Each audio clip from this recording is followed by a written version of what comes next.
Boa tarde a todos e todas. Nós estamos aqui para o nosso segundo dia da Semana da Diversidade, né? O segundo evento promovido pelo TRT da 14ª Região.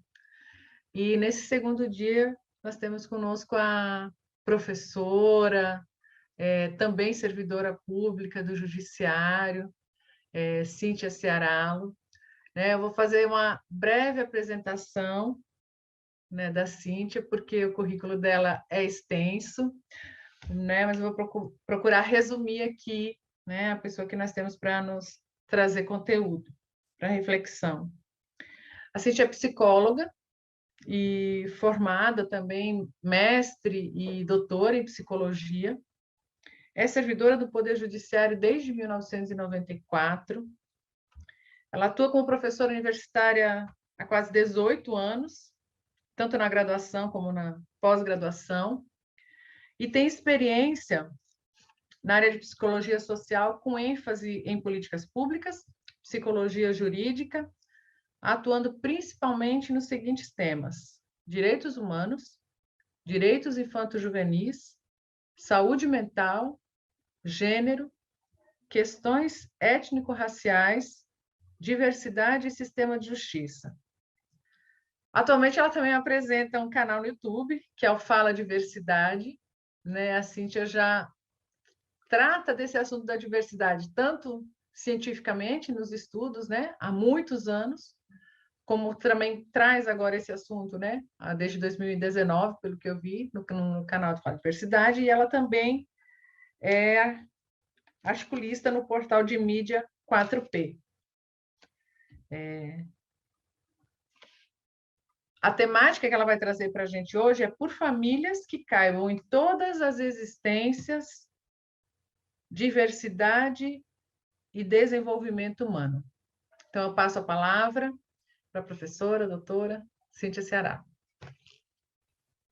Olá, muito obrigada, né? Agradecer mais esta oportunidade, né? Eu fico extremamente aquecida por muitas razões. Primeiro, porque é um tema que mobiliza a gente, né? Um tema que por muito tempo, e aí a segunda razão é de estar no judiciário falando isso, porque por muito tempo ficou um tema invisível, né? Um tema que não se falava, um tema que não se dizia. O TRT 14 tem um protagonismo maravilhoso que eu admiro muito, muito, muito mesmo, né? Desde o ano passado, quando a gente teve o primeiro contato. Então, assim, só razões para celebrar mesmo e de estar feliz, agradecer aqui. Quero fazer o destaque, né? Também a todos os dirigentes, né, que fazem essa mediação, mas eu preciso fazer a minha agradecimento especial aqui ao Ariel, né, que é servidor como eu e é muito bom, né, ver assim toda essa construção, a gente poder participar, né, no âmbito nesse espaço, né, do judiciário, a gente poder construir junto, né, com magistradas, magistrados, isso é muito bom. Bem, hoje nossa conversa, né, é sobre família, né? Essa palavrinha que todo mundo gosta de falar sobre ela, seja para dizer que é uma coisa boa, uma coisa ruim, seja para estabelecer julgamento na vida alheia, né? Seja para dizer como que ela deve ser ou o que existe e o que não é, né? Não, isso não deve ser família. E é uma palavra que mexe muito com o nosso campo moral, né? Mexe muito com a nossa vida, mexe com a nossa história. Não é um assunto simples, então o que eu vou fazer hoje é trazer algumas inquietações, né, algumas provocações, algumas leituras, né, porque o que nós queremos, afinal de contas, na Semana da Diversidade, é buscar essa garantia de que todas as existências possam existir no seu convívio familiar, de maneira saudável, né, de maneira emancipada. Então, eu quero trazer um pouco essa contribuição hoje. Não sei, Ariel, se é possível a gente colocar o material, não sei se vai dar certo aí. Eu fiz uma também deixou eu aproveitar e me autodescrever, né? Eu gosto, acostumei um pouquinho com isso. Eu sou uma mulher que assim, eu estou muito branca aqui nessa tela, né? Tenho lá minhas raízes, mas eu sei que socialmente eu acho que eu sou lida assim, não tanto por toda a minha estética, mas mas basicamente eu sei que essa estética que eu tenho me ajudou em algum trânsito social nesse país que é extremamente racista, me ajudou em alguma medida. Dizer que então eu sou uma mulher de meia idade, mais ou menos, vamos dizer assim. Estou com uma roupa que meu filho disse: mãe, você está com a roupa rasgada? Você vai dar aula, meu filho de 11 anos? Eu falei: não, meu filho, mas você pode ler dessa forma também, né? Estou aqui atrás, na verdade, é um paredão aqui com vários tijolos. Estou na minha casa. E gosto de falar que no meu olhar, eu tô com umas argolas, eu tô com um batom mais forte, eu tenho cabelo curto, e gosto de falar do meu olhar, né? Que é um olhar que tem umas olheiras aqui, mas é um olhar altivo, que é conquista de mulheres. Então, hoje estou aqui falando e falando com homens e mulheres por conta das mulheres que me antecederam e que me permitem hoje ter esse olhar altivo. Bem, eu vou começar a nossa apresentação então aqui. O nome da nossa conversa de provocação é pensar por famílias que caibam todas as existências, diversidade e desenvolvimento humano. Falando um pouquinho disso, né? Eu gosto muito da palavra existência. Ela permite a gente olhar que o ser é o ser, ele está aqui, ele existe, ele está aqui.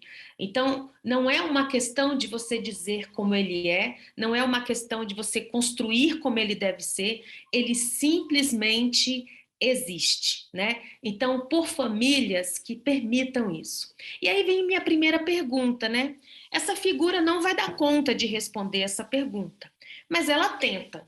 Ela tenta e talvez a gente faça muito mais figuras tentando traçar o que é família, né? Eu queria um momento assim de cada um pensar um pouquinho. Quando a gente pensa em família, o que vem à nossa memória? O que essa palavra significa? O que ela traduz para você? Ela fala para você de um lugar de onde você vem? Ela fala de você, de uma história, né, desde o seu surgimento aqui? Ela fala de uma coisa que você talvez não tenha, ou que talvez tenha, mas que talvez você nunca tenha pensado que tem, porque ela foge a determinados, né, parâmetros, a determinadas características. Então, o que seria família? E aí eu trouxe o conceito da Biroli, que eu achei bem interessante, um conceito que tenta, que traz assim alguns aspectos que eu queria começar provocando. A família se define em um conjunto de normas. Nossa, mas já começa falando de normas? Como assim? A família se define a partir de um conjunto de normas? Existem regras ali dentro. Tanto existem regras que se você estabelece alguma ruptura com essas regras, talvez você nem faça parte da família. Talvez você esteja até na família, mas nunca se sentindo parte dela. Talvez porque a norma que está colocada ali seja uma norma que não te acrescenta, que não te inclui, que não te permite. Então, é um conjunto de normas, de práticas, né? Existem práticas que estão ali o tempo todo acontecendo, né? Nas rotinas, né, da casa, as rotinas do dia a dia, a forma de cumprimentar, aquelas questões que nunca se fala, né, que ficam no segredo, aqueles assuntos que são verdadeiros tabus, porque se você fala, você desmonta. Existem práticas relacionadas à nutrição, práticas relacionadas à vigília, ao sono, práticas relacionadas a como eu devo entregar o meu afeto dentro da minha família, o que é permitido, o que não é permitido, e isso atravessado por valores, né? O que é algo que naquela família é inegociável, que você não pode questionar, ou às vezes você até pensa que está questionando, mas não está, e a família dá um jeitinho de dizer, não é bem assim, né? Não é bem assim, não é isso que você está vendo, né? Então, assim, quando. Ai, peraí, vou colocar aqui. Quando a gente, então. Volta lá um pouquinho, quem foi que passou? Eu ainda estou lendo lá o conceito. Ele é grande, ele é enorme. Olha só. Então, valores que ele tem: um lugar, a gente está falando de um território, a gente está falando de um espaço físico, a família não está voando, ela não está no além. Ela se localiza dentro de um espaço, de um território. E, às vezes, esse território, eu posso morar aqui, mas se a minha origem, por exemplo, é nordestina, essa minha família, ela vai trazer elementos, né, desse lugar, de um lugar de pertença, porque a gente também tem uma dimensão histórica e tem uma dimensão do tempo. Então, a família, olha que conceito mais complexo que a gente está falando. A gente está falando de uma forma de agir, mas a gente está falando de um vínculo histórico, né? Aquelas pessoas que nos conhecem, que nós nem conhecemos, mas que estão na nossa história, o nosso sobrenome, o sobrenome carrega a nossa história. Quantas lutas, né, que nós já tivemos no Brasil, numa época, por exemplo, do Código de 1916, que nós simplesmente tínhamos a figura de que todo aquele que nascesse fora da unidade familiar era considerado ilegítimo, não recebia nome, ele não tinha um nome, ele não tinha uma história, ele não tinha um vínculo. Então, o nome dentro da família tem uma questão também histórica. É uma construção social. Opa, se é uma construção social, então a gente não está falando de algo natural. Ah, mas a família não é natural que ela exista? Será que ela é natural que ela existe? Ah, é natural sim. Toda família é igual? Será que toda família é igual? Será que essa vontade que muitas pessoas têm de constituir uma família seria um desejo natural? Segundo esse conceito, a gente está falando de uma construção. Logo, a gente também está falando de um desejo que é construído dentro da sociedade. É uma construção que nós vivenciamos, e aí vem a questão. Porque não é só uma informação que você recebe sobre a família. Você se relaciona com ela. Ela vai se tornando um elemento que te permite, inclusive, ver o mundo de uma determinada maneira ao invés de ver de outra.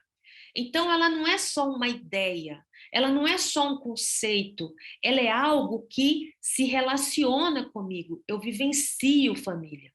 As normas e as ações que a definem no âmbito do Estado, né? E o Estado está até hoje, né, com muitas discussões em torno do que é família, né? A legislação nossa ainda lá no início colocou que a família ela começava ali com um homem e com uma mulher, depois a gente teve algumas conquistas que começam a ampliar essa concepção do que é uma unidade familiar, mas a gente sabe que a gente está falando de uma construção social. Então, muitas vezes, a lei ela não opera na mesma velocidade que a história. Ela não opera na mesma velocidade que as tradições, né? Que aquilo que já foi consolidado por um tempo e de repente você tem que mudar. Então o Estado ele vai apresentar legislações, vai apresentar uma forma de estar, mas não significa que todas essas regras colocadas pelo Estado serão observadas ou às vezes sequer compreendidas. Então, ela é definida pelo Estado, as relações de produção, sim, né? Não é à toa que a gente já teve muita discussão com relação a natalidade, né? Essa questão de você gerar operários, né? Isso está muito presente, né? Você está gerando força de trabalho. Então, a família, ela alimenta o modo de produção do capital e ela alimenta, inclusive, na forma que ela se organiza na sua rotina, quando ela estabelece que é a hora de acordar, é a hora de comer, é a hora disso, né? A rotina estabelece já esse preparo para a relação com o modo de produção que nós temos. E formas de remuneração e controle do trabalho também, né? Como é que o dinheiro é visto dentro da família? O que é renda familiar?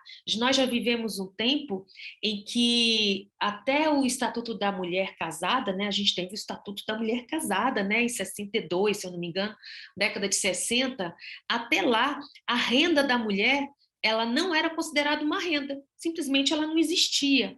E isso, obviamente, que tinha um desdobramento, porque hoje mesmo, quando a gente vai fazer um determinado financiamento, pergunta qual é a renda da família, aí junta dinheiro de um, junta dinheiro de outro, né? Quando tem o interesse de conseguir um financiamento, né, robusto.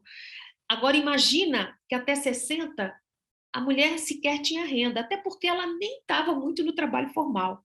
Porque para estar no trabalho formal, ela precisava da autorização de um homem, ou do seu pai, ou com quem ela estava casada. Então, observa como o dinheiro ele também tem um valor na organização da família. E controle do trabalho, né, dos papéis, quem é que vai cuidar de quê, quem é que vai fazer, quem é que vai ter vida pública, quem é que vai ficar aqui na esfera privada, o âmbito da sexualidade, dos afetos, né? Quais são as experiências, né? Mulheres, quantas e quantas mulheres já sofreram violência física por expressar prazer na relação sexual com os maridos, né? Ou querer inovar. Ah, mas isso há muito tempo. Eu não sei como é essa lógica do há muito tempo, porque nós que conseguimos transitar em determinados espaços, temos força política e força econômica, talvez para estabelecer algumas rupturas, mas lá, naqueles recônditos, onde as discussões não chegam, onde as diferenças e os direitos não chegam, essas questões elas estão ainda extremamente consolidadas.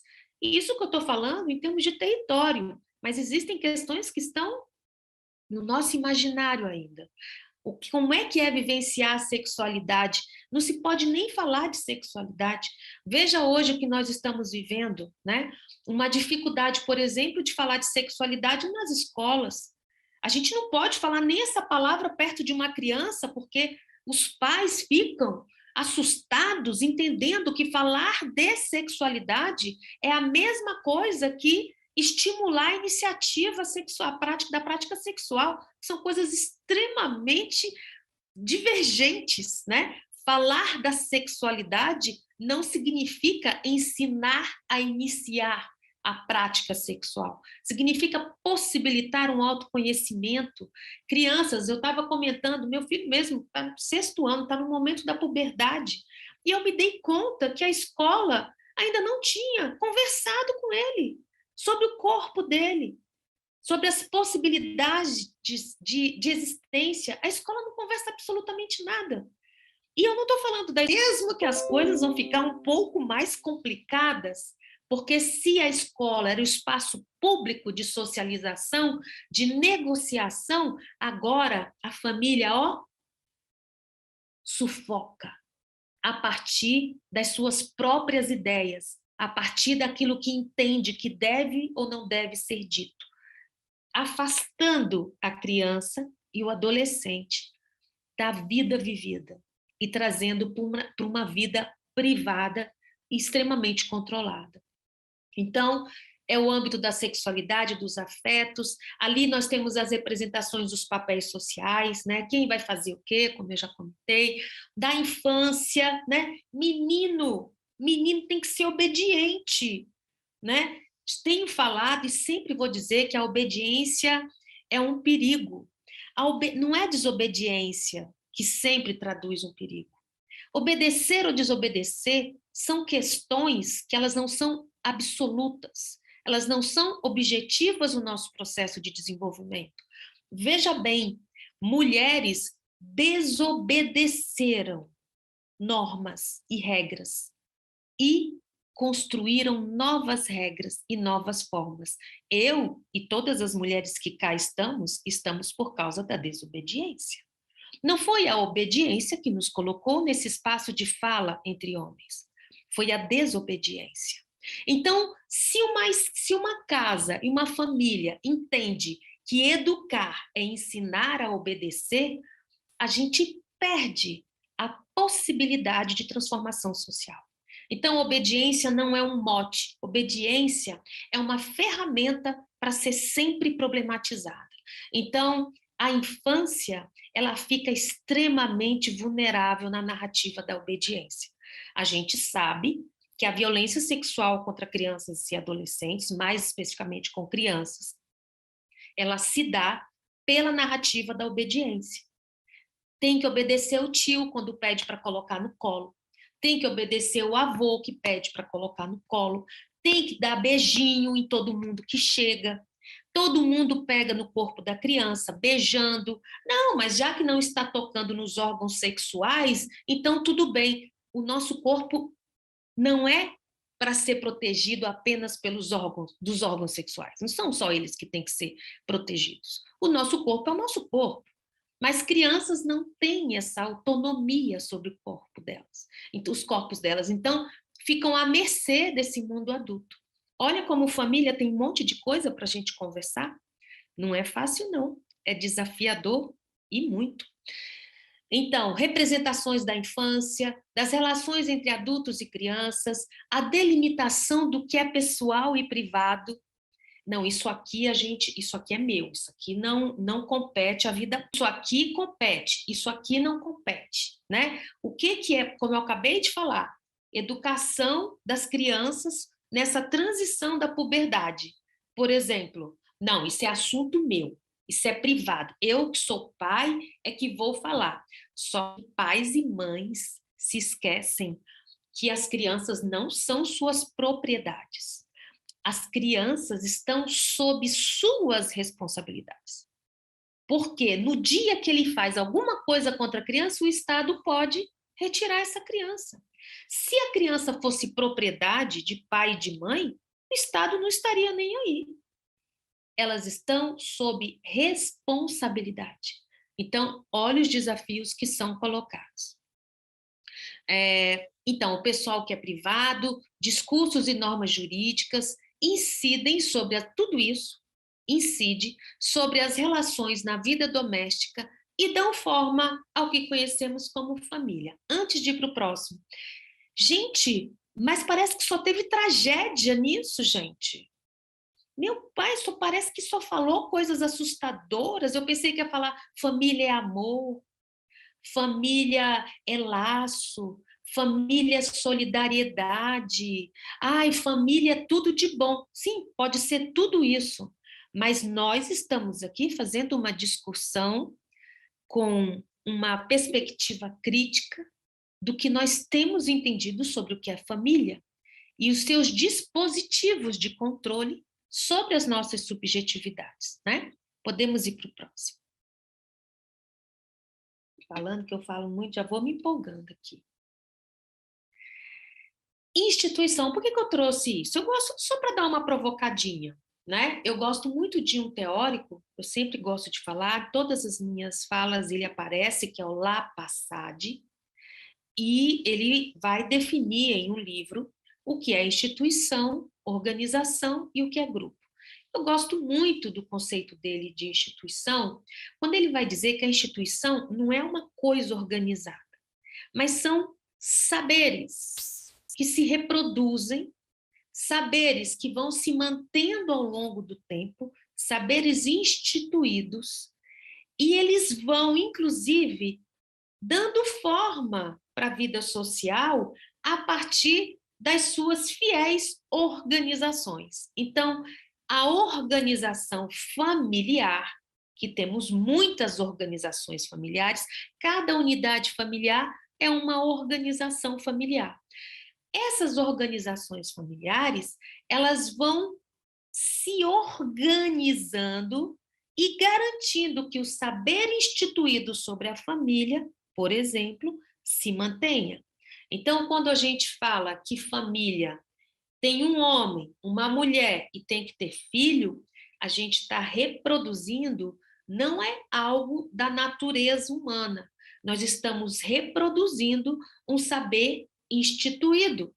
Por quê? Lá em 1916, quando se deu nossa primeira legislação, e eu estou falando isso até correndo risco, porque eu não sou do direito e estou falando com um monte de gente do direito, mas quando se deu a família como uma instituição, né, como uma formalidade do Estado, ali se colocou que era um homem e uma mulher.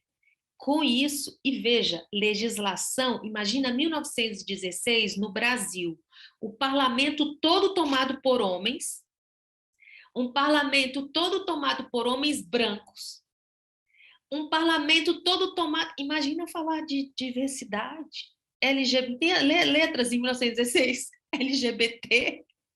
Não, tinha os termos, né, pejorativos que muito possivelmente não apareciam ali naquele parlamento tão nobre. Imagine em 1916 esses homens brancos com a narrativa, né, de sou hétero, nem trans, que palavra era essa, né? Sabia nem o que era cis, só sabia que era.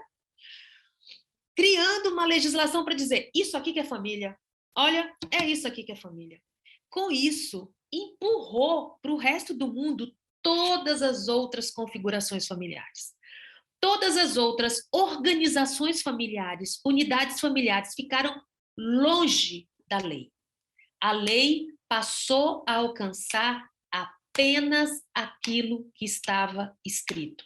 Então, não quer dizer que sempre houve família nuclear, quer dizer que alguém deu um grande golpe e colocou na nossa legislação que família era aquilo. E não foi um golpe tolo, foi um golpe pensado. O patrimônio precisava ser resguardado. Então, com isso, esses saberes, eles vão se naturalizando, eles são tão fortemente instituídos que parece que sempre foi assim. E não foi. Então, instituições são instâncias de saber que permitem a todo tempo recompor as relações sociais. Porque olha às vezes o que pode acontecer. Imagina numa família, tem uma família hétero, vamos dizer assim, uma família homoafetiva. Às vezes, porque essa família homoafetiva, essas pessoas que fazem parte dessa família, elas também se subjetivaram dentro de uma lógica da família, pai, mãe, filhos.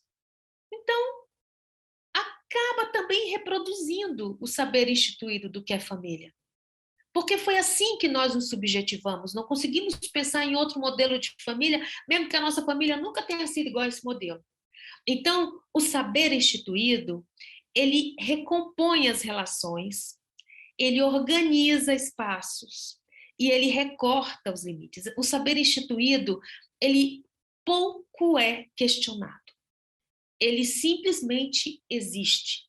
A despeito da sua forma virtual, imaginária e simbólica, esses saberes instituídos, eles se mantêm porque eles estão presentes na prática social. São as organizações que mantêm as instituições. Então, de alguma forma, mesmo que às vezes a gente customize aqui, faça algo diferente aqui, família monogâmica, não, olha, família monogâmica, né, apenas um cuidador, né, e tendo um filho, uma filha, mas aí sabe o que às vezes acontece? Muitos ainda, a gente ainda encontra isso até entre os meus colegas, psicólogas e psicólogos, eles observam que aquela criança não tem pai. Pronto, virou um problema. Virou um problema para explicar a razão do comportamento daquela criança. Por quê? Porque a nossa lente é uma lente que se alimenta dos saberes instituídos. E esta criança, inclusive, que não tem um pai na família, ela vai ficar acreditando que ela precisa desse pai para ela se desenvolver.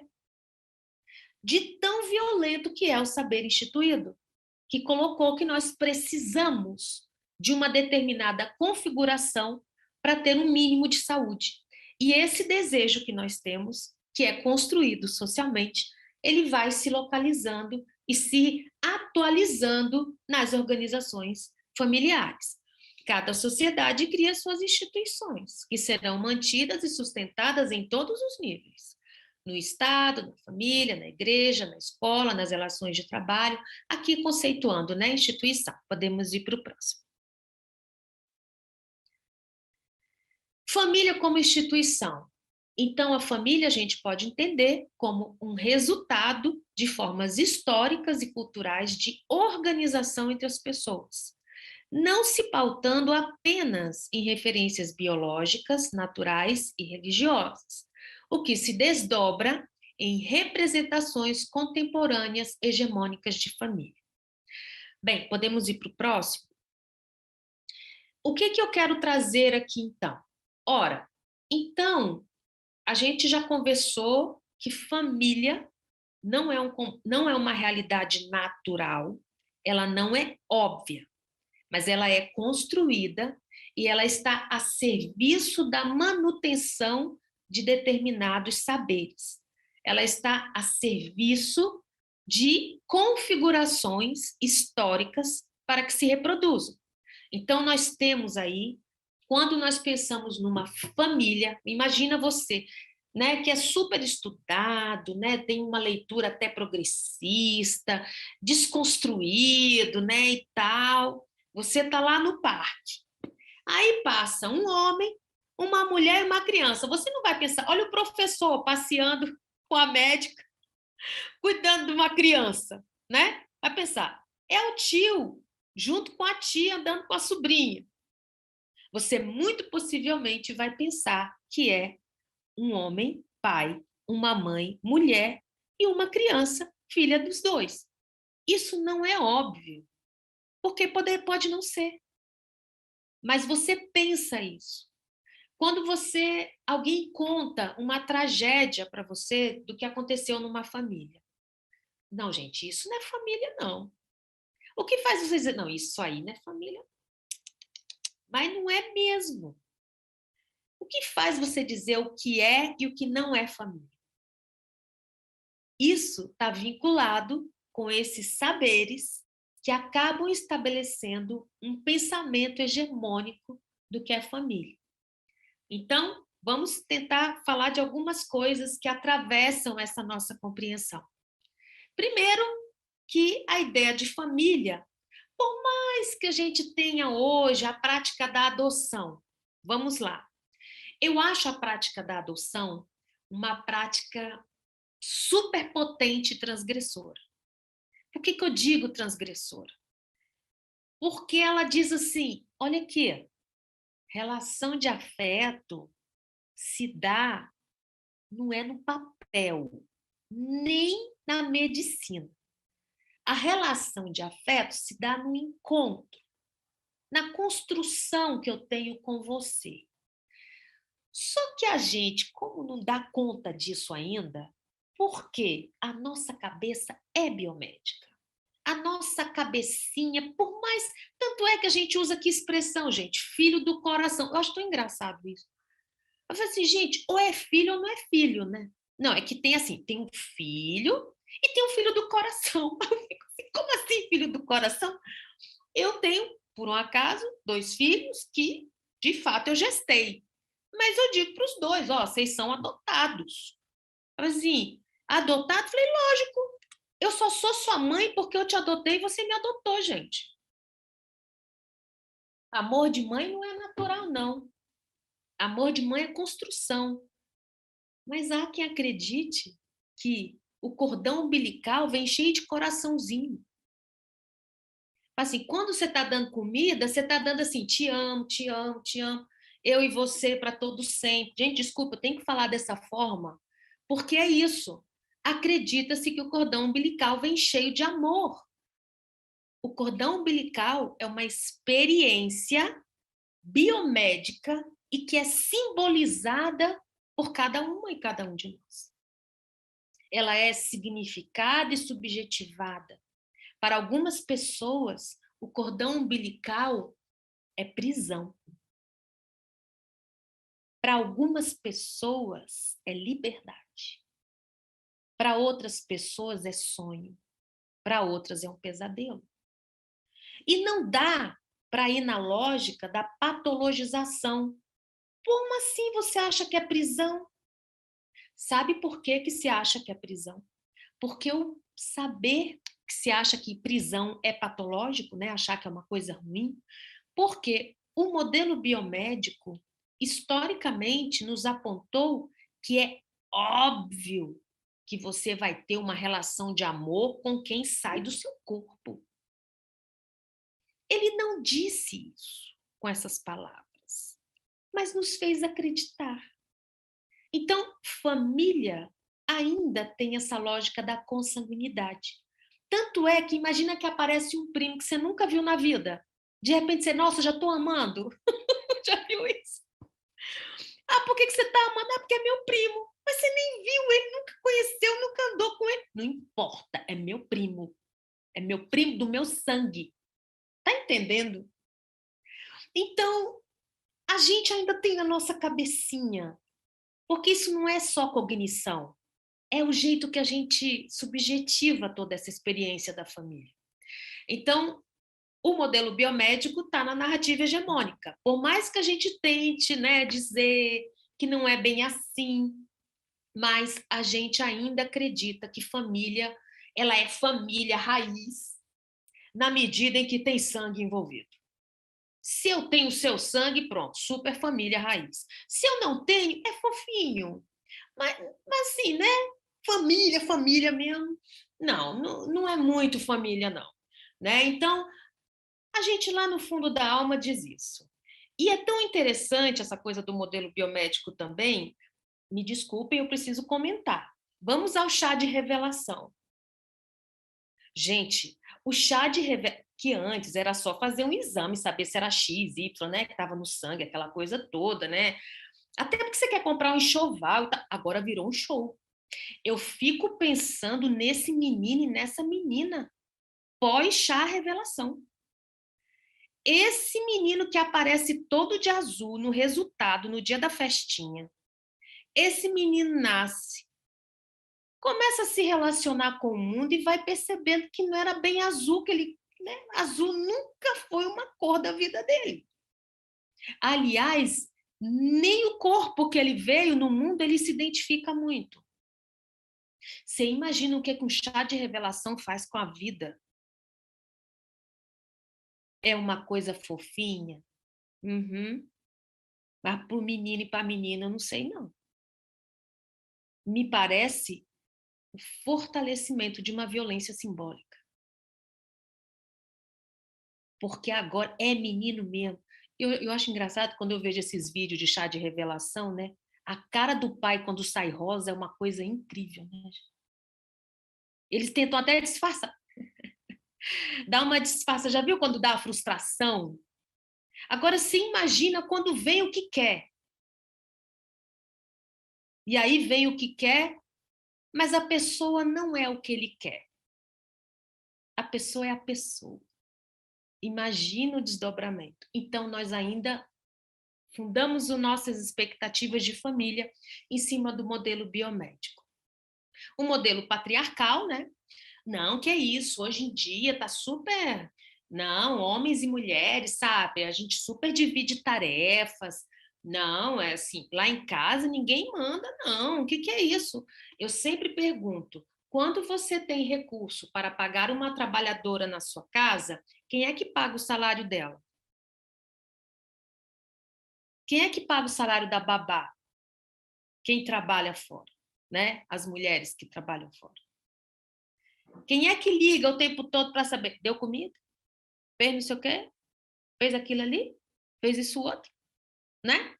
Então, assim, a gente está bem mudado mesmo, né? A gente está bem mudado. A gente só vai terceirizando algumas coisas, né? O estabelecimento do controle, né? E uma família nuclear. Vocês sabem que, eu não vou entrar nessa discussão, mas me lembrei de uma fala que eu ouvi há um tempo sobre a questão do aborto legal, a questão do estupro.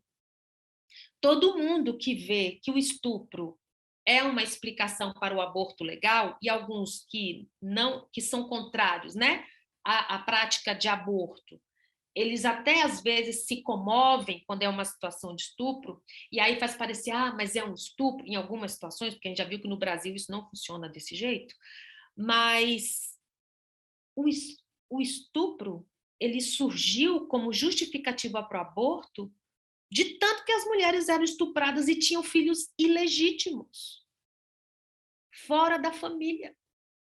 Então, o cara, casadésimo, estuprava as mulheres ou tinha relações sexuais com outras mulheres, e essas mulheres tinham filhos. Como é que ela poderia tirar o filho? Legalmente. Certo? É isso. E o modelo patriarcal, ele está presente em várias perspectivas, né, na nossa rotina familiar. Amor incondicional e natural. Outra coisa, ó, família é amor, né? O que é amar? É perguntinha difícil, hein? Complicado de responder, né? Eu lembro quando começou o plano crack, de combate, né, ao uso do crack, aquela coisa toda, e aí havia um interesse de que a sociedade tivesse adesão à internação compulsória, né, das pessoas que eram dependentes no crack. Sabe quem que eles mostravam chorando? A mãe. Na hora que você vê uma mãe chorando, você até esquece que tem um filho ali. O filho deixa de existir por causa da mãe. A condição de cidadania de um filho fica altamente vulnerável se uma mãe chora. Vocês estão entendendo o que eu tô trazendo assim? Não é para dizer que é legal e que não é. É para dizer que a vida não é simples. A gente está falando de amor, mas um amor que muitas vezes, né, apaga e sufoca o outro. A figura da mãe na nossa sociedade, ela é muito evocada, mas depende da mãe, porque as mães dos jovens negros nesse país, ninguém está nem aí. Infelizmente, se não são elas por elas. Não é toda mãe que comove. Não é todo filho que morre e que se vê a dor numa mãe ou num pai. O pai nem aparece, já vi. O pai nem aparece. Então, é um amor incondicional que se vincula à mãe. Tanto não se vincula ao pai, que quem mais pratica aborto nesse país é o homem. É porque ele faz lá o filho e vaza, vai embora. Desaparece. Isso não é. Se eu não dou condições para que viva, né, gente? É isso. Então, o amor incondicional, ele não é exigido muito do homem. Tanto não é exigido do homem que é esperado, inclusive, que ele rompa o contrato de fidelidade. Se ele comete uma ruptura, é homem, né, gente? É homem. Agora, se a mulher rompe, não, aí ela é mau caráter. É uma mulher que não se dá respeito, né? Então, a lógica do amor no âmbito da família é uma lógica vinculada a tudo isso que a gente está falando. Do patriarcado, da economia, do racismo, tudo isso está dentro. O adultocentrismo, né, que é essa colocar na família como foco o adulto como referência. Por mais que a gente diga assim, hoje, né, na lei, crianças e adolescentes são prioridades constitucionais. Fazer tudo pelo melhor interesse da criança.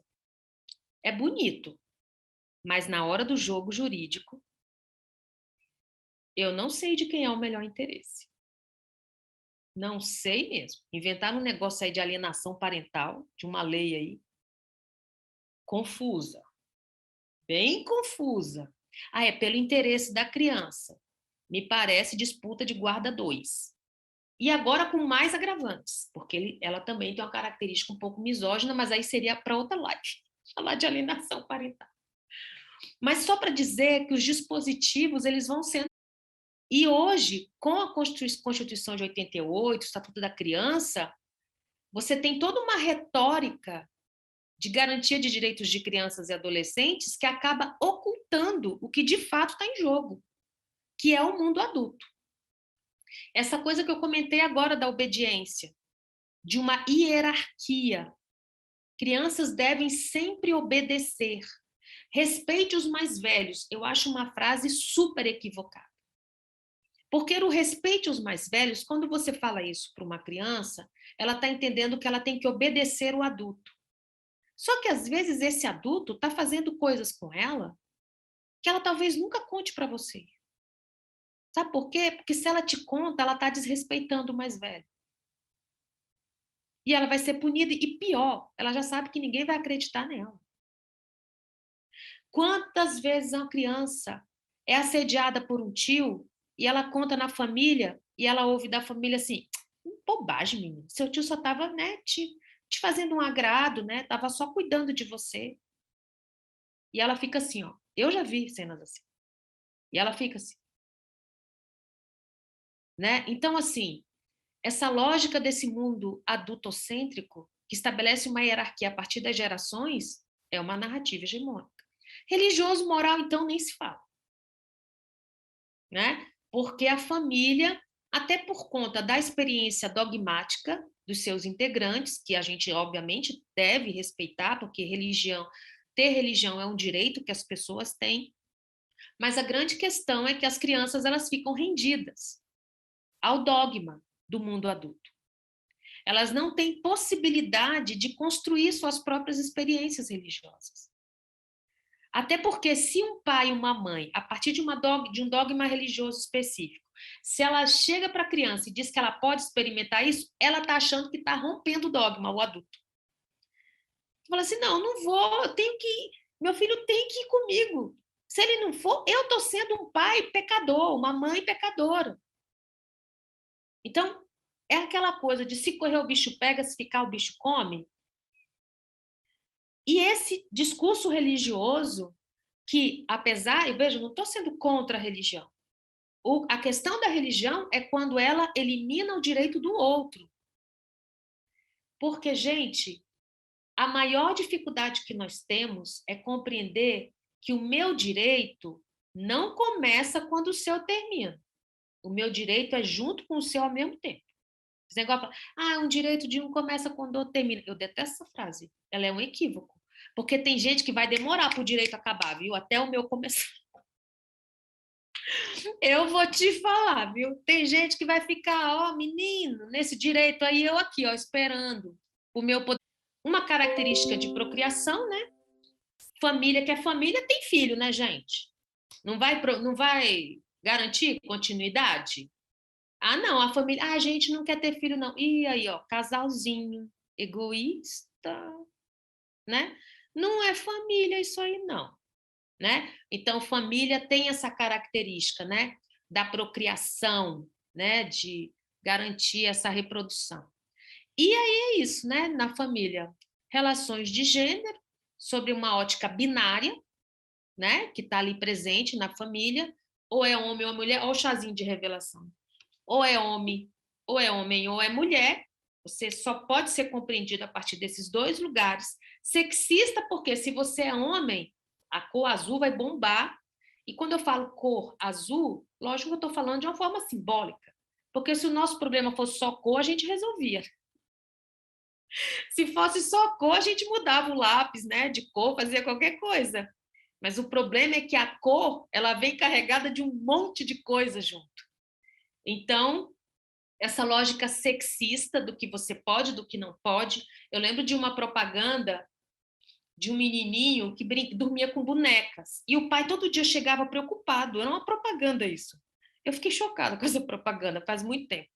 O pai chegava e via o menino dormindo, brincando com boneca. Aí o pai dava carrinho, o menino não queria brincar com a boneca, né? E aí um dia, na propaganda, né, que ele abre a porta e tá lá um menino dormindo com duas Barbiezinhas, né? Assim, do braço, né? Aí o pai fica, oh meu Deus, sai o pai assim, né? Desse jeito. E aí o que que a propaganda mostra? A criança, o sonho da criança, que era ele, adulto homem com duas mulheres. Né? Gente, que coisa mais sexista que isso?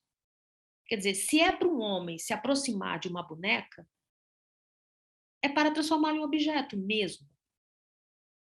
E um objeto de dominação, espelhando a relação entre homens e mulheres. E uma lógica heteronormativa, né? Que é isso. É dentro de a gente nem está falando em cis e trans aqui, porque isso a sociedade não está dando conta mesmo. Isso aí ela ainda vai demorar um pouco, para não dizer muito, para conseguir compreender isso, porque os pais hoje estão ficando pirados com a bissexualidade. né, dos adolescentes, porque eles percebem, eles aprenderam. Isso é fruto do Estatuto da Criança e do Adolescente, gente. Alguma coisa a gente conseguiu com os avanços legislativos, né? A proteção integral permitiu acesso à informação. Hoje a coisa está mais complicada, mas houve esse acesso. Então, os adolescentes, é aí com a ajuda da internet, obviamente, que vai socializando todo tipo de informação, e a escola e a família vão se omitindo e deixando que a internet vá pautando as coisas, né? E nesse processo todo, os meninos entram num processo de autodescoberta. Mas dentro de uma família heteronormativa, ou seja, as relações se dão entre uma lógica binária mesmo, aqui não vai caber essas outras experiências. Então, eles vão ser rechaçados, vão ser ignorados, não vão ser compreendidos, porque essa família não quer acabar o jeito que ela é, não. Simbora para o próximo. Nossa, é muita coisa. Depois que eu vou falando, que eu vou vendo tanta coisa que eu fui escrevendo. Mas vamos lá. Vai dar... Temos tempo, temos tempo. E aí, então, diante dessa característica tão hegemônica da família, o reconhecimento dos integrantes de uma unidade familiar como sujeito de direito, ou seja, para eu olhar para essa família, eu estou lá na minha família, eu olho para você e digo, você é um sujeito de direito. Assim, estamos numa relação equânime. Eu, sujeito de direitos, você, sujeito de direitos. Então, quando é que as pessoas reconhecem, elas se reconhecem no âmbito da família como sujeitos de direito? Na medida em que acontece a realização dessas características hegemônicas. Na medida em que você estabelece uma ruptura com essa família hegemônica, você não é reconhecido como sujeito de direito. O sujeito de direito, ele só é reconhecido na medida em que ele reproduz essas características hegemônicas. E aí, por quê? Porque vai impactar na criação e manutenção de dispositivos que provocam modos de subjetivação para a regulação dos sujeitos. Esta família, essa constituição hegemônica, o que ela vai fazer? Ela quer não só manter, como criar dispositivos que vão provocar esses modos de subjetivação para regular sujeitos. Então, se você se percebe um sujeito autônomo, você compromete isso. Você compromete esse poder que a família tem sobre as vidas. Uma outra prática que tem é a interdição política de afetos. Porque é o seguinte, você deve gostar de homem, você deve gostar de mulher. Você pode abraçar meninas, você não pode abraçar meninos. Então, há uma interdição dos afetos numa família, né, que só reconhece como sujeito de direito aquele que obedece às normas e às narrativas hegemônicas. E o que vai acontecer também? Na própria reprodução desse modelo, que foi o que eu comentei um pouquinho antes, que é o seguinte, você pode ter uma família homoafetiva, mas observa se, de alguma forma, você não customiza aquele modelo heteronormativo para a sua relação homoafetiva. Eu estava vendo ontem, né, uma cena triste, né, do rapaz que trouxe os pais para visitá-lo e o ex-namorado assassinou. Aí você pensa, um homem, não sei as condições que ele estava, mas vamos lá, um homem, uma relação homoafetiva, 2 homens e um crime altamente passional. Entre 2 homens. Qual é a lógica que está colocada ali?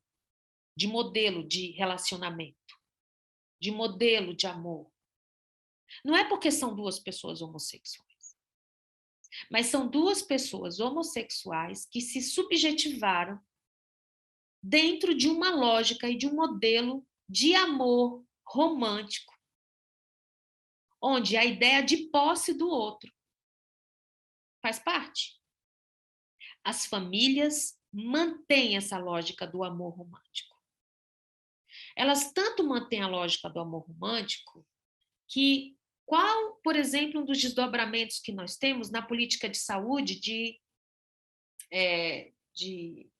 ai meu Deus, prevenção de STIs? Vamos lá. Qual é um dos desdobramentos, né? Quando você tem uma relação estável, de certo que é um comportamento de risco menor, mas não quer dizer que você está totalmente imune. Mas uma relação estável te faz relaxar com práticas preventivas de doenças sexualmente transmissíveis. Isso é óbvio? Não é óbvio. Isso é a crença no amor romântico. Por quê? No momento em que você olha para o seu parceiro e entende que ele está rompendo um pacto que você fez com ele, de fidelidade, veja, quando você não tem pacto, tudo bem. Mas você tem um pacto com seu companheiro, sua companheira, de uma fidelidade. Inclusive, você acredita que é um pacto até natural, uma vez que você diz que me ama. Na medida em que você me trai, você rompeu esse pacto. Então, você não pode ter outras relações que não seja comigo. O dispositivo do amor romântico nos coloca em risco. Muito em risco. A crença na fidelidade, a crença na monogamia.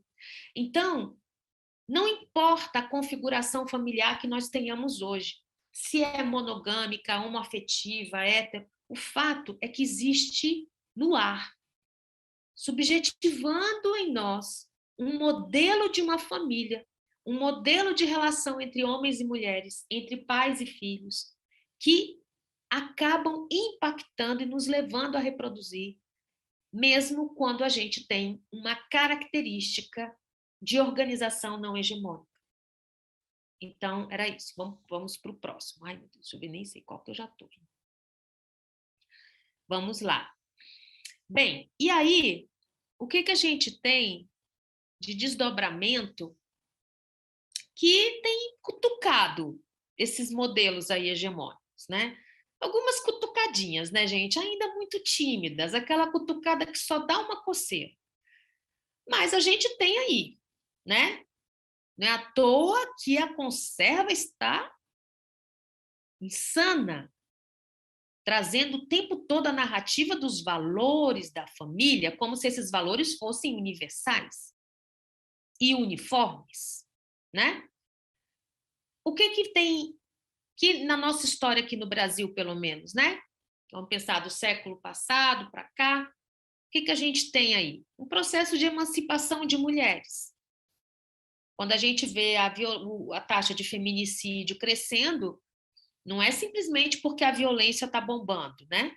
É porque, primeiro, que a gente está tendo visibilidade e porque as mulheres, elas começam a pontuar e dizer, não, isso aí é algo que não é para mim, eu não quero essa relação. E, no seu movimento de romper com essa lógica, elas são sangradas. De todas as formas, simbólicas, físicas, né? Então, a emancipação de mulheres trouxe também uma mudança na divisão do trabalho, né?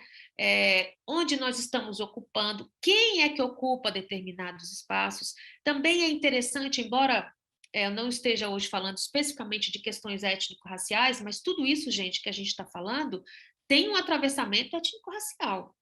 Até essa família hegemônica, que eu estou chamando, é uma família branca. Não estou falando de todas as famílias do mundo. Essas narrativas hegemônicas que eu trouxe são narrativas de um modelo branco e um modelo de privilegiados economicamente, e que afetam todas as famílias, não brancas, pobres, todas. É a partir desta narrativa hegemônica que as famílias vão também se constituindo, sendo expulsas, excluídas, vão se desintegrando, vão mirando como deve ser. Então, quando a gente está falando de emancipação de mulheres, a gente também está falando com esse tipo de atravessamento. É divisão do trabalho que muda, mas não é para todas as mulheres que isso mudou. O trabalho doméstico está aí para nos dizer isso, né?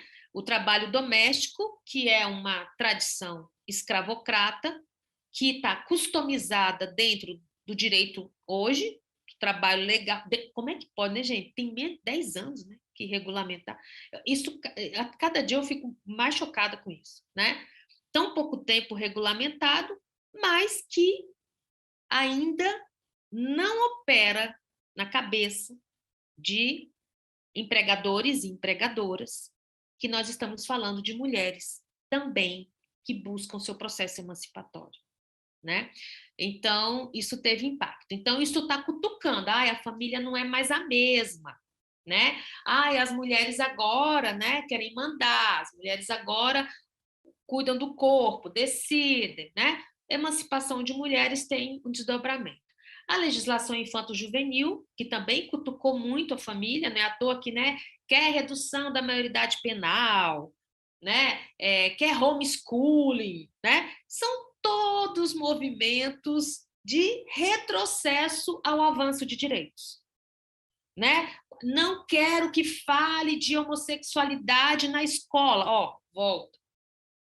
Eu não quero que os meus filhos acessem informações sobre seus corpos, suas vidas. São movimentos de retrocesso diante de movimentos de avanço. Então, quando a gente sai de uma doutrina que antes nem trabalhava com todas as crianças, né? O Estatuto da Criança e do Adolescente veio para envolver todas as crianças. O Código de Menores, aquela legislação anterior, era para 2 grupos, né? Menino que cometia ato infracional e meninos que andavam perambulando, chamados abandonados e tal. O Estatuto da Criança vem, em 90, e resolve criar orientações, inclusive vem de de um preceito constitucional, lá do artigo 227. Então, constitucionalmente se tornam prioridade. E quando a gente fala prioridade no âmbito da família, imagina. As pessoas acham que prioridade ai, deixa ele ver o que quer na televisão. Fala assim, não, gente, isso não é prioridade. Essa discussão de achar que é para deixar fazer tudo, não é isso que é ser prioridade. É, inclusive, discutir sobre o que ele quer ver. É você sentar para conversar com ele sobre o que ele está vendo.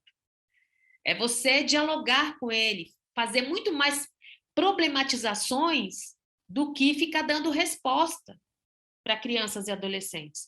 Então, essa criança e esse adolescente que tem hoje muito acesso, que está sendo educado pela internet, porque esse pai e essa mãe, né, encontraram que esse negocinho, né, de esse botãozinho que dá para brincar assim, eles podem fazer tudo, que aí você também pode ficar no seu, com respeito. Então, ele também não vai te olhar, né? Já viu quando você fala para a criança assim, menino, não grita? Olha, você está gritando, gente. Né? Como é que você fala para outro não gritar gritando? É difícil, não é fácil, não. Então, isso é uma ameaça para essa família. E, por fim, a gente tem a extensão dos direitos civis, né, para casais do mesmo sexo, legitimando a união, a união estável, a própria autorização, né, do casamento, que os cartórios se viram obrigados a realizar o casamento civil. Isso aí cutucou bastante, né, as narrativas hegemônicas. Então, a gente tem reação. Vamos para o próximo. Deixa eu ver o tempo. Tá dentro, né? Tá dentro. Bem, tá. Aí, vamos lá. A família está acabando. Agora os valores estão indo, né? E aí, como é que são esses argumentos? O que é que surge? Primeiro, que a heterossexualidade, se não houver nas famílias, vai acabar com a família tradicional. Como é que vai reproduzir? Gente, as pessoas têm uma fantasia de que, na medida em que você reconhece a existência homossexual, gente, não quer dizer que todos somos. Todas somos, não. A princípio, não. Não quer dizer isso. Quer dizer que as pessoas vão encontrar estratégias e dispositivos de procriação Elas vão encontrar estratégias. Aliás, vou te falar, né? As instituições aí estão cheias de meninos. O problema é que não é o menino que as pessoas idealizam na família hegemônica. É um outro menino que está nas instituições, né, para adoção. É um outro menino. Então, a ideia de que isso vai acabar com a família tradicional, lembra que a nossa família tradicional, né, no Brasil, foi definida em 1916, né, pelos homens brancos, lembra? Lá no parlamento branco. Pois é, a nossa família tradicional virou a ordem branca e a ordem dos homens. Então, isso vai acabar com a família tradicional. Não, não vai acabar com a família tradicional, mas é verdade que vai permitir que outras configurações familiares também tenham potência de voz, também tenham possibilidade de existir. Se família tradicional é esse modelo que está lá, feito pelos homens brancos lá em 1916, que bom, né? Porque, afinal de contas, todas, todos devem e podem existir e estabelecer suas famílias conforme as suas experiências pessoais. Então, essa família que eles estão chamando de tradicional não é exatamente a família que parece que está dando meio certo no Brasil, né, gente? Vem comigo. Me parece que essa família tradicional aí está gerando muita gente adoecida, está colocando muita gente para correr, está matando mulher, batendo em mulher, né? Então, não me parece um problema esse questionamento. E outra coisa que eles gostam de falar, de usar essa expressão, ideologia de gênero. Gente, assim, não dá. Vamos lá, quem usou essa primeira vez essa expressão ideologia de gênero foi o Papa Bento. Então, a gente está falando de uma construção que nasce de um dogma religioso, né, de um fiel de um dogma religioso, onde ele vai chamar de ideologia. Ideologia, a gente já aprendeu que é uma palavrinha evocada toda vez que uma determinada situação se vê ameaçada. Então, tudo aquilo que vai contra a narrativa hegemônica é ideológico. Vamos lá.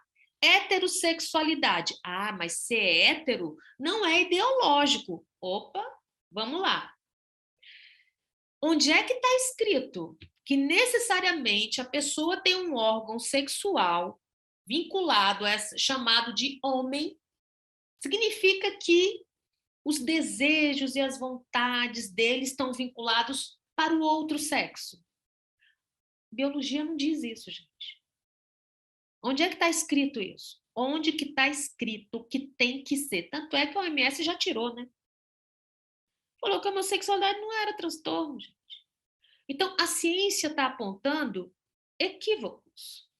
Então, olha só. Quando a gente fala da palavra ideológico, é um recurso para minar o avanço daquilo que muda a sociedade, daquilo que transforma a sociedade. Então, você entender, por exemplo, monogamia, gente, monogamia é algo ideológico. E todo mundo está curtindo, está casando, indo para a igreja, botando aliança, não é verdade? Super fofo. Mas isso não é natural, não. É uma, né? Ah, traiu. Não é humano, gente. É o quê? Não, porque se é natural a monogamia, não era para, né, acontecer essas questões, não é verdade? Então, a monogamia ela é ideológica também, nesse sentido. É uma construção, é um saber instituído. Mas aí, gênero, que é uma categoria de análise. É uma categoria de análise, igual personalidade, deixa eu ver, identidade. São categorias que nós usamos para tentar entender os fenômenos. Pronto, homossexualidade, heterossexualidade são categorias de análise, conceitos. Então, não é uma ideologia, é uma categoria que nós utilizamos. No caso, a categoria gênero, ela é utilizada para dizer que não é a definição biológica, o determinismo biológico é que deve ser usado para compreender as relações entre as pessoas. Porque a biologia não tem e nunca determinou com quem que eu vou me relacionar, com quem que eu vou me interessar. A biologia não tem esse determinismo. Ela faz parte de mim também? Lógico que faz. Lógico que o meu corpo é o meu corpo, mas o meu corpo está em interação com o mundo. Ele não é falso, ele está produzindo informações falseadas. Essa é a narrativa da guerra. Então, botou o nome lá, ideologia, para ver se ninguém ligava muito para essa categoria de análise. Né? Então, tem que se lutar contra a ideologia de gênero, porque isso compromete a família, os valores, como, por exemplo, a indissolubilidade do casamento. Gente, divórcio está aí, demorou, né, até, né? A gente tem a lei do divórcio, né, de 1980 ou 60, nem lembro direito, 70 alguma coisa, se eu não me engano. Casamento tem rupturas. Tem ruptura. Já viu essa pessoa que a pessoa vive 20 anos com a outra e diz assim, não deu certo. Gente, super deu. Até os 20 anos, gente. Quer dizer, se a pessoa, né, decidiu mesmo com os 20 anos. Tem gente que já decidiu nos 5 anos de casamento, mas segue até os 20, né, insistindo, né? Então, assim, super deu no tempo que tinha que dar. Mas não, essa coisa do até a morte é assustador.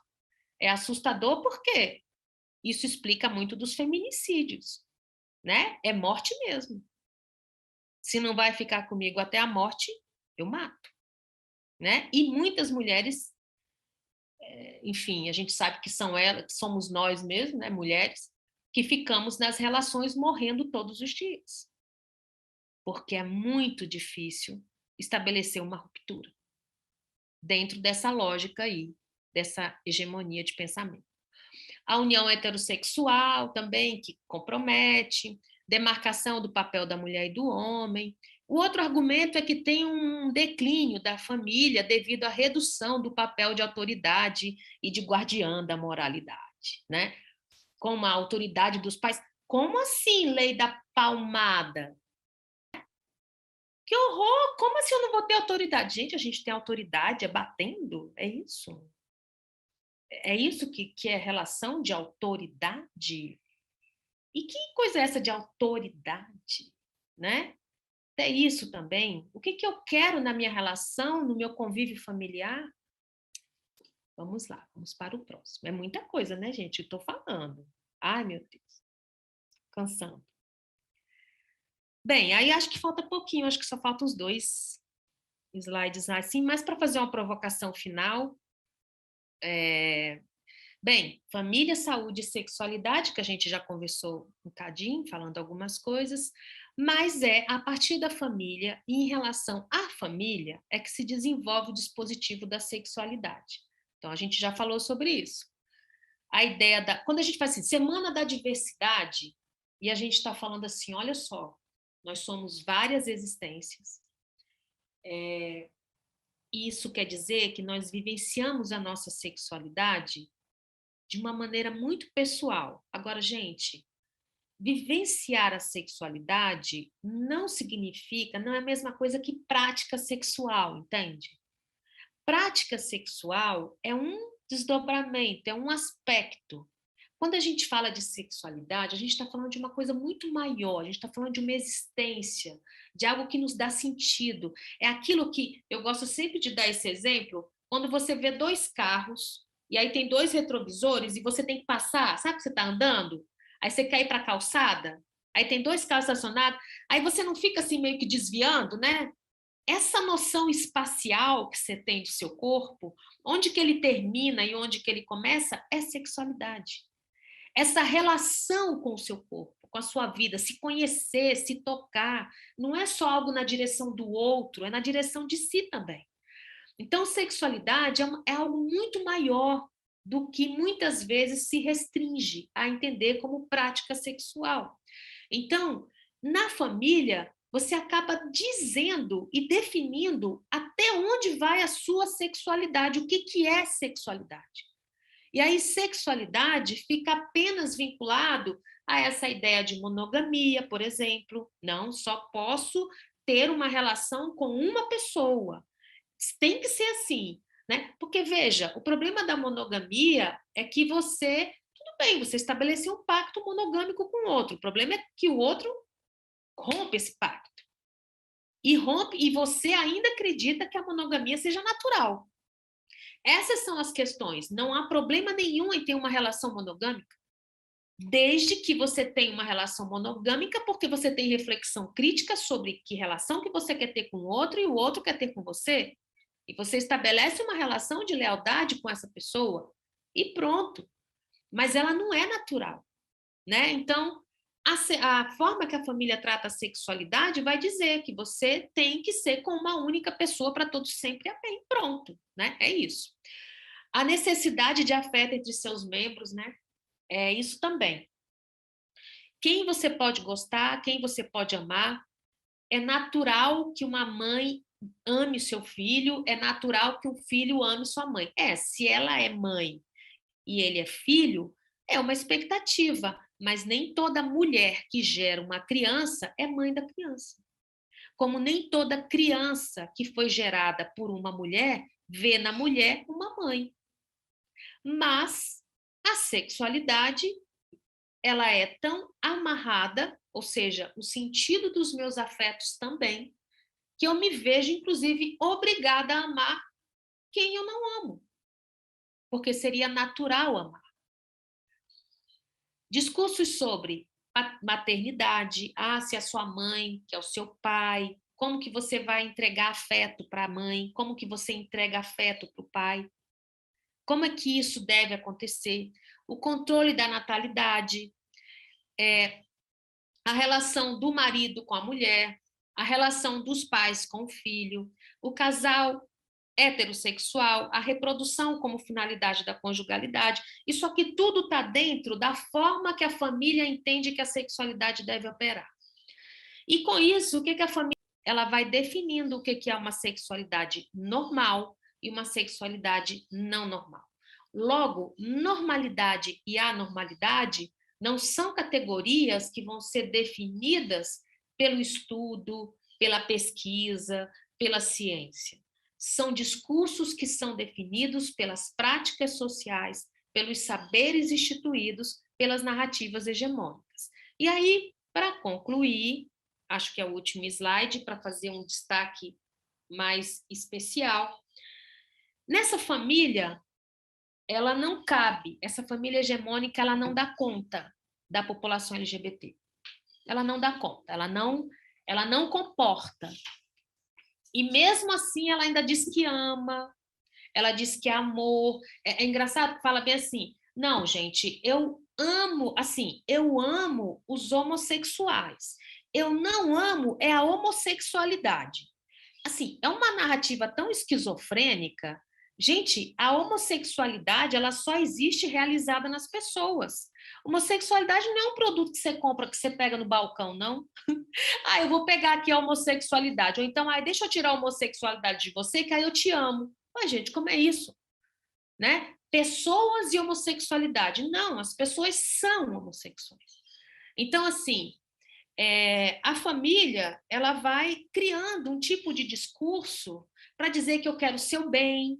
E olha, gente, o negócio está tão sério, essa coisa do dogma religioso, que eu tenho notícias mesmo, denúncias, assim, de religiosos que estão chegando na casa das pessoas e dizendo que está havendo miséria e uma vida, né? Me desculpe a palavra, mas uma vida de desgraça, porque o filho é gay. Porque se o filho não fosse gay, não estaria sofrendo tudo isso na família. E essa fala, gente, é uma fala que está na cabecinha das pessoas, a partir da sua experiência religiosa. Não tem a ver só com uma questão de ordem econômica. Não tem. Então, a família, ela reproduz violência. E ela, às vezes, reproduz violência passando a mão na cabeça dos seus integrantes, fazendo carinho no rosto, mas violentando. Violentando por não reconhecer aquela existência. Então, eu troquei as letras ali, né? LGBTQIA+, fobia, são práticas e discursos negativos que ameaçam as existências, né? Então, não é só o fazer, mas é a produção do discurso. Então, quando as pessoas matam uma pessoa homossexual, e você nunca matou uma pessoa homossexual, mas você diz que não concorda, mas respeita, você matou. Eu quero dizer que sua mão está suja daquele sangue. A gente não mata apenas com a ação física. A gente dá subsídios, fortalece quem tem a coragem de executar. Quem executa a morte física real, a violência e a agressão física real, faz isso porque acredita que está fazendo algo certo. E quem diz que não concordo, mas respeito, está alimentando, colocando energia nessa mão que mata. Isso que eu estou indo para um caso extremo, porque também se mata simbolicamente. Quando você ignora, quando você prefere não ver, prefere não falar. E é tão assim que já vi uma experiência em que a família, eu entendia que todo mundo sabia da relação homoafetiva que tinha naquela família, era uma família extensa, todo mundo sabia. Aí um dia, numa reunião familiar, eu comentei. Nossa, todo mundo rompeu comigo. Falei, mas gente, isso era segredo? Eu estou vendo todo dia elas aqui. A gente não pode nomear. A gente não pode falar, ela é lésbica. Não pode falar, ele é gay. A gente simplesmente vê e não comenta. Isso é violento. Isso também é matar. Né? Essa figura do outro que eu coloquei aqui, essa coisa do que as pessoas vão dizer, esse tipo de alegação que a família usa. O que vão dizer sobre nós? Como se fosse uma coisa errada.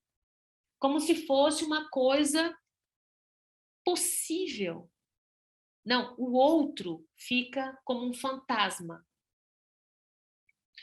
E algo que sempre acontece quando a gente faz, né, a escuta da população LGBT, primeira violência que ele vai sofrer é em casa mesmo. Depois tem a escola. Mas aí vem a terceira, a psicóloga. Essa também não é brinquedo. Por isso que eu estou aqui também, para trazer as provocações. A psicologia brasileira não pactua com práticas violentas ou rejeição da população LGBT+. Não pactua. Mas, lembra que eu falei que nós somos sujeitos, nós nos subjetivamos dentro de determinadas narrativas, assim como os operadores do direito. O poder discricionário de um operador do direito, ele é totalmente atravessado pela sua localização social, pela sua cultura. O poder discricionário, ele não dá conta apenas da lei. A lei ela é interpretada a partir do lugar ético, político, social, cultural, econômico de quem está operando a lei. É assim como os psicólogos e psicólogas. Todo saber especializado é atravessado por essas narrativas instituídas. E esse é um grande desafio para nós, porque nos ensinaram que, como eu tenho conhecimento, então esse tipo de colonização. Mas pode ser que eu tenha. E que, às vezes, até bem intencionado, eu pratique uma violação. Então, por isso que todo dia a gente tem que falar sempre. Falar a mesma coisa sempre, mas falar sempre. As representações de gênero e essa ideia de uma opção, né? Ah, a pessoa escolheu. Ah, cada um faz o que quer. Gente, sinceramente, eu não sou lésbica, mas eu penso que eu não teria escolhido ser lésbica. Não porque eu acho um problema ser lésbica, mas porque é um risco ser lésbica nessa sociedade que mata. Apenas por isso. Apenas. E tudo isso. Por quê? Quem adoece as pessoas LGBT não é a sua existência LGBT que adoece as pessoas. É a sociedade que rejeita essa existência. É a família. É a rejeição. É muito difícil você não poder expressar um abraço, um afeto. Eu lembro dos meus alunos de psicologia, um dia num depoimento bonito, eles falando, eles eram namorados, né? 2 meninos, e eles contando assim que a sala tinha toda uma fala progressista. Sabe assim? Nossa, é igual dizer assim, eu sou super amiga de pessoas homossexuais, desde que eles não expressem fisicamente os seus afetos por quem amam, com quem se namoram, né? Então, essas representações, elas também são extremamente violentas. A patologização, né? Dizer que é uma doença, é fruto de um trauma. Não, e tem uma fantasia assim, a gente não vai falar sobre homossexualidade na escola porque estimula. Gente, vem para mim, gente. Não tem a ver com negócio de estímulo, não. Gente. Não tem. Eu preciso ter informação para eu me conhecer, para eu saber quem sou, para eu saber o que eu sinto, para saber o que eu desejo. Não é um folder que vai mudar minha trajetória. Um kit, né? Você, esse kit aí, ó, ih, menino, vai ver esses kits aí, vai tudo virar. E se fosse, né, gente? Era até bom, né? Seria mais diverso o mundo. A gente seria menos adoecido. Mas definitivamente não é a informação que define quem eu sou. A informação, assim como o convívio, assim como o que eu vi no mundo, são todos aspectos que vão me constituindo e me ajudando a me reconhecer. Né? Os armários, né, que é uma expressão pejorativa, mas que às vezes vale dizer, dependendo do contexto, porque é muito difícil viver sufocado. Né? É muito difícil. Gente que coloca cadeira para você não abrir o armário. Faz de tudo. Faz de tudo. Derruba o armário. Prende com a cadeira, bota a chave, esconde, coloca cadeado, coloca tudo, faz tudo. E isso de maneira, às vezes, assim, estou fazendo por amor. Eu estou te violentando por amor. Isso é assustador. Né? Eu não comentei a coisa da cura porque não tem cura, tá, gente? Porque não é doença. Então, só coloquei ali que todo mundo já deve estar sabendo disso. Né? A coisa de expulsar de casa, né? Eu nunca coloquei meu filho para fora, eu só não queria que ele fosse gay. Você colocou, né? E alguns são colocados mesmo, de maneira extremamente violenta. São aqueles que às vezes ficam no cantinho da sala que ninguém quer conversar com ele. E o autoextermínio, que, enfim, me desculpem, mas é um projeto de sociedade. A gente não está falando de um problema de adoecimento de pessoas LGBT. É um projeto de sociedade matar essas pessoas. De alguma forma, é um projeto. E por isso que a gente está hoje aqui. Porque o nosso projeto é outro. Por fim, só coloquei uma pequena frasezinha. Que as existências possam existir como existem. É ético, é saudável e é legal. É isso. Falei muito, né, gente? Mas é isso. Muito obrigada pela oportunidade. Professora, obrigada, né, a senhora, pelo conteúdo que a senhora trouxe. Eu vou logo abrir para debate, se alguém tiver alguma colocação, alguma pergunta, tanto aqui na sala quanto no que esteja acompanhando pelo YouTube. Eu preciso dizer assim que o que se propôs a temática, né, por famílias que caibam todas as existências, diversidade e desenvolvimento humano, né, a senhora trouxe um monte de questões, um monte de reflexões, que para mim foi um monte, para mim, né, engoli seco várias vezes, levei vários tapas na cara, né, então a reflexão veio, né, e só, o conteúdo que a senhora trouxe, assim, a gente teria assunto para discutir, né, por muito tempo. e o conteúdo que a senhora traz de todo o seu de um estudo realmente, né, científico, né? A senhora bota. Quem disse que, né, que a família tradicional não vai ter adoecimento, não vai ter gente triste, né? Então abro, né? Não sei se no YouTube eu não estou conseguindo identificar se já tem alguma pergunta, mas abro aqui para o grupo se alguém quiser fazer uso da palavra.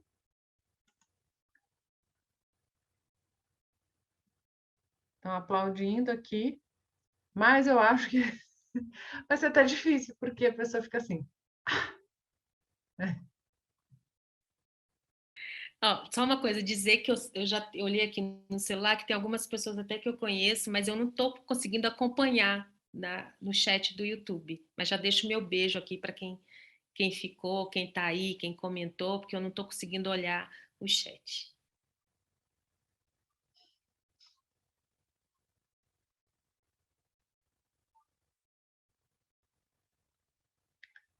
Vamos ver aqui se mais alguém. Ah, o Ariel falou que esses slides vão ser disponibilizados, Ariel?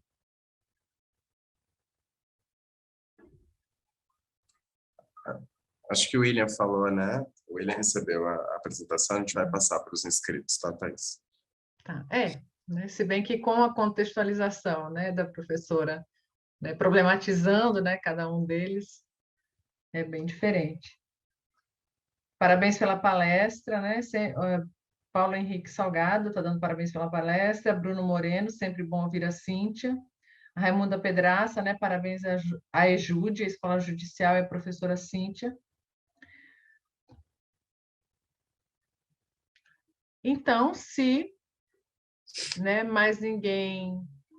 Eu gostaria de fazer uma pergunta, Thaís. Fica à vontade. Aproveitar esses últimos momentos aqui da Cíntia. Cíntia, primeiro, te agradecer, né, pela disponibilidade e pela generosidade também, né? Que é sempre muito bom te escutar. De vez em quando eu estou lá no canal, Fala Diversidade, porque é um local, é um espaço onde certamente eu entendo muito sobre aquilo que me atravessa, né?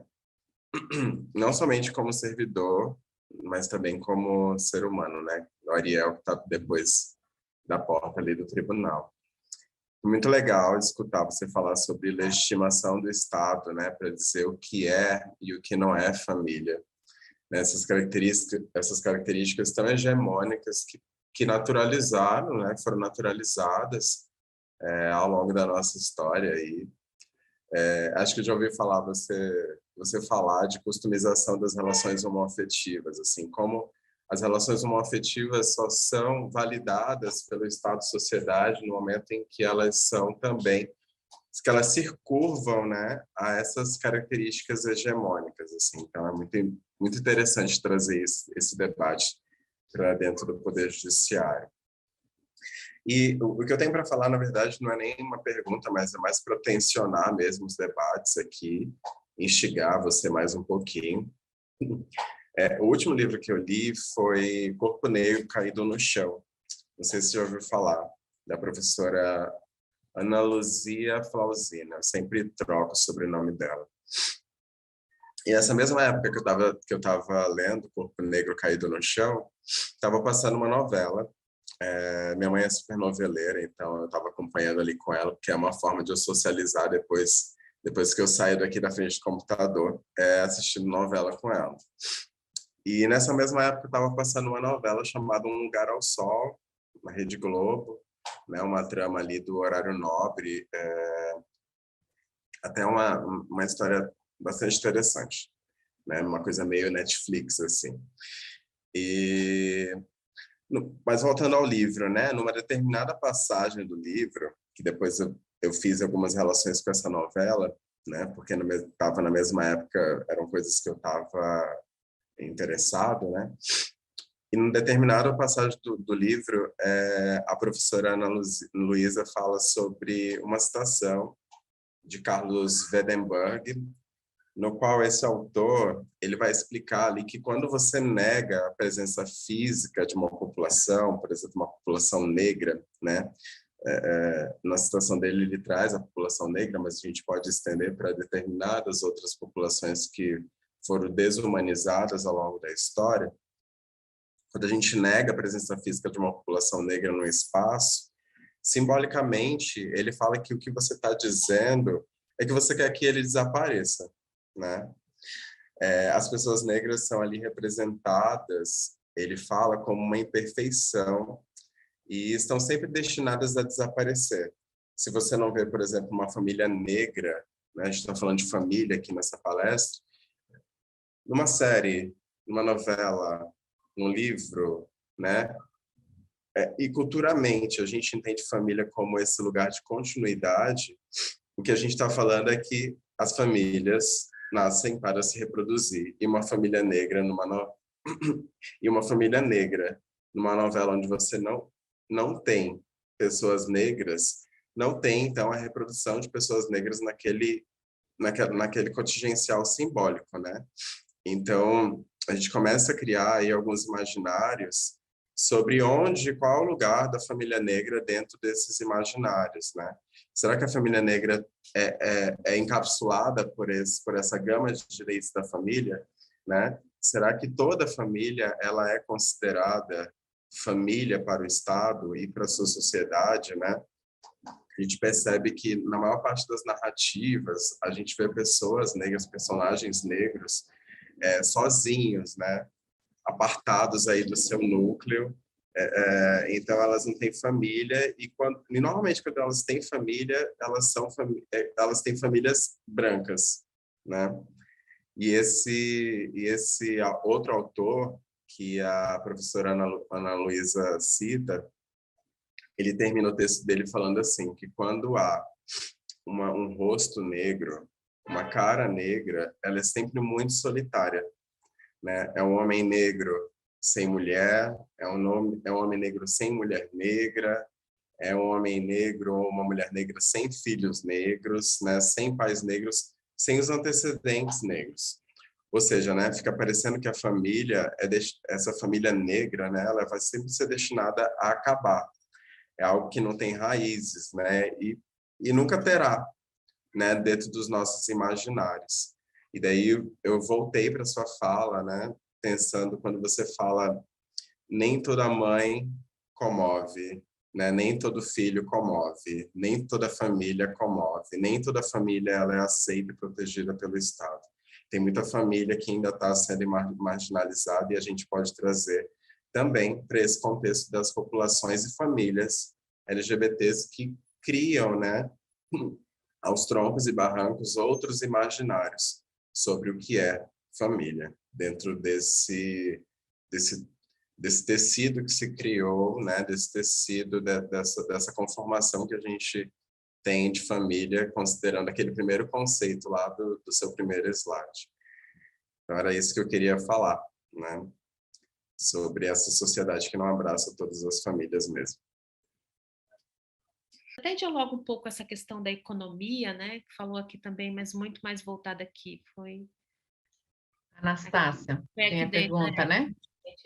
Sobre se tem também um aspecto, né, econômico e tal. É assim, né?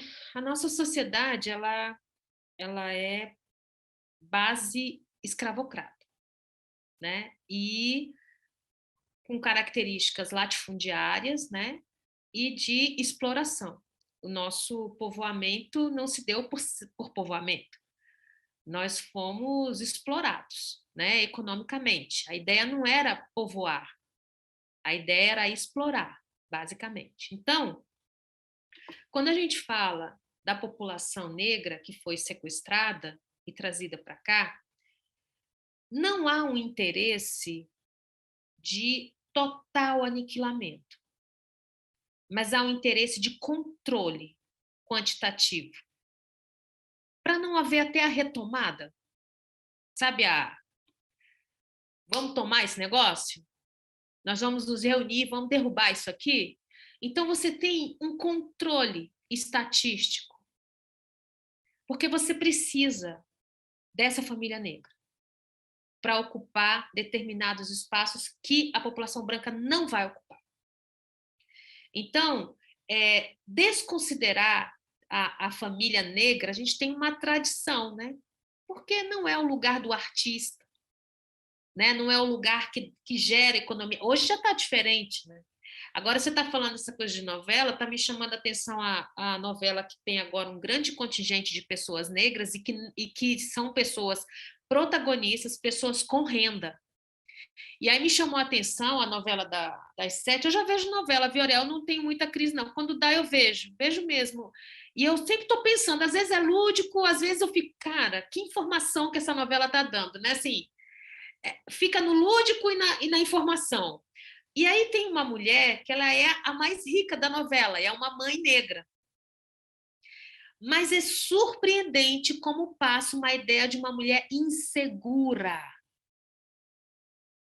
Aí você pensa, não, estamos colocando pessoas negras nas novelas. Olha só, coloquei a mulher mais rica da novela, uma mulher negra. Ah, interessante. Mas qual é o perfil dessa mulher? É uma mulher que se apoia na empregada doméstica que também é negra, que abraça. Você imagina uma mulher branca abraçando uma trabalhadora doméstica, né? Riquíssima, uma novela? Só se estiver passando uma ideia de caridade, mas não de relação afetiva, de fato. Então, a gente tem reproduções ideológicas, né, nesse contexto. Assim como, por exemplo, a população LGBT, ela ainda, eu não entendo quando eu falo que é para matar, mas é um matar simbólico. A população negra não, gente, é matar fisicamente mesmo, é extinguir, né? Não extinguir totalmente, mas aniquilar a vida física, né? Os meninos que são o perigo do amanhã. Você cria o perigo e bota o perigo na conta das pessoas, né? Não é criar o perigo nem uma pessoa, é criar as condições de perigo. Então você tem uma grande arapuca, uma armadilha muito violenta que faz você pensar que o perigo é a pessoa e não as condições em que são colocadas, né? Então, assim, a população LGBT, eu ainda fico ainda um pouco vendo que LGBT que a gente está falando. Porque tem o LGBT fofinho, né? Tem aquele LGBT que é artista, tem o LGBT que tem grana, que consome muito, né? Que agora ele se vê nesse direito, né? De poder dizer que é gay, tem grana para poder, né? Garantir movimentação no mercado. Mas eu não sei se é todo LGBT, e aí eu falo LGBT negro. Eu não sei se esse daí querem que viva, não. Não sei. Então, a questão econômica, ela está muito colocada. A gente lembra que a gente precisa de reprodução para ter operário. Eu lembro de um filme americano, eu não lembro o nome, mas é O Dia que Todos os Mexicanos Somem. É um filme muito interessante. É um dia, acho que é em Nova York, onde todos... É um filme, assim, meio fantástico, né? Ficção, vamos dizer assim. A galera acorda e não tinha mexicano na cidade. Parou. Não tinha mexicano nos Estados Unidos. A gente não quer, mas para ocupar determinados lugares. Então, tem os jogos assim, né, que vão acontecendo. Você vê hoje as mídias fazendo toda uma campanha de diversidade e tal, mas aí, vez ou outra, você vê a homofobia ali, você vê a LGBTfobia vindo de um outro formato, assim como o racismo, né? Estou falando, é isso, uma mulher negra, um personagem negro que tem tudo para... e é frágil, né? Ah, mas é a arte. Tá, é a arte, mas você está reproduzindo. Você está reproduzindo os papéis, né? Então, eu não sei, Ariel, se eu consegui dialogar com o que você queria. Ah, e você também falou essa questão de customizar, né, as relações. Eu acho que um dos maiores sinais, assim, de querer trazer para si um modelo hegemônico é a luta pelo casamento civil. Você vê que é uma coisa, né? Porque a gente tem a união estável, mas a gente, né? A LGBT, né? Mas a LGBT, não, eu quero o casamento. É uma coisa de eu quero estar naquele lugar. Eu quero a mesma coisa que eles têm. Eu quero essa mesma coisa, porque, veja, não é a questão nem de garantia de patrimônio, porque a união estável possibilitaria, né, possibilitou uma série de coisas. Eu tenho um colega casado com um homem que ele, antes dessa jurisprudência toda, ele teve que, para garantir a questão do patrimônio, ele fez um contrato comercial com o marido, gente. Quer dizer, não era marido na época, não podia ser marido, né? Hoje é. Contrato comercial de sócios literais, comerciais. Então, assim, eu acho que a gente quer transformação, mas a gente não rompe totalmente. A gente tem um pezinho em alguns formatos, porque tem uma coisa simbólica nessa conserva que nos dá algum tipo de localização, de que, olha, eu também posso, isso me deixa um pouco mais humanizado, alguma coisa nesse sentido. E eu consegui acessar aqui no YouTube, né? O papel da religião, bem, é isso, né, gente? Religião é um direito que todas as pessoas têm. Mas, na medida em que a religião ela uniformiza o acesso a direitos para todas as pessoas que não professam, inclusive a religião, ela está praticando uma enorme violência, né? Por isso, quando a gente fala da laicidade do Estado, não é não poder ter religião, mas é o Estado poder atuar levando em consideração os direitos das pessoas a partir das suas existências e não a partir dos dogmas religiosos, né? Que é o que a gente está vivendo hoje, está uma coisa absurda, né? É absurdo o controle, né, que uma narrativa religiosa hegemônica tem colocado, e isso está matando gente mesmo, muita gente, né? Então, assim, a questão não é você ter uma religião, é a medida em, como eu disse, onde a religião não permite que o meu direito se exerça no mesmo tempo que o seu. Então, só para uma observação, as pessoas hoje também estão com um papinho de liberdade de expressão, né? Adora falar isso. Não, liberdade de expressão, né? Liberdade de expressão. Só que a liberdade de expressão é um direito que eu tenho.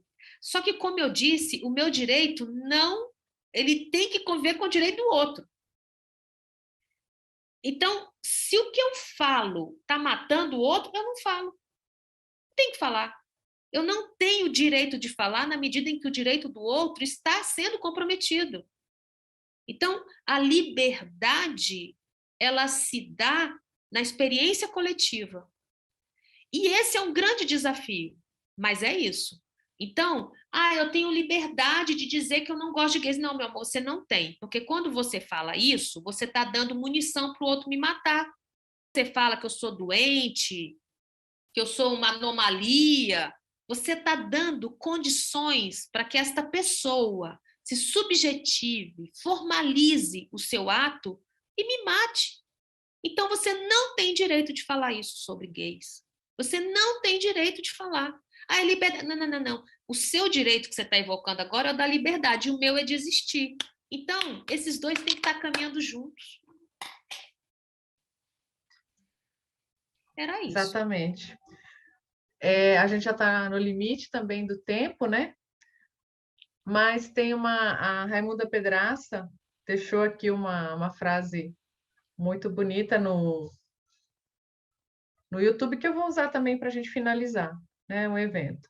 Ela diz que temos muito que caminhar para superar essa sociedade escravocrata e patriarcal. Penso que atividades como essas devem ser popularizadas, né? E vejo a discussão da diversidade nesse espaço, né, no espaço do judiciário, no espaço da escola judicial, como um ponto de luz. Então, vamos multiplicar os pontos de luz. Obrigada, professora, se a senhora veio trazer para a gente pontos de luz. Obrigada. E, com certeza, vamos continuar, né, popularizando esses pontos. Joia. Agradeço a presença de todos. E agradecer. Todas e todes. Muito obrigada, viu, gente? Sigamos. O nosso projeto tem que ser outro.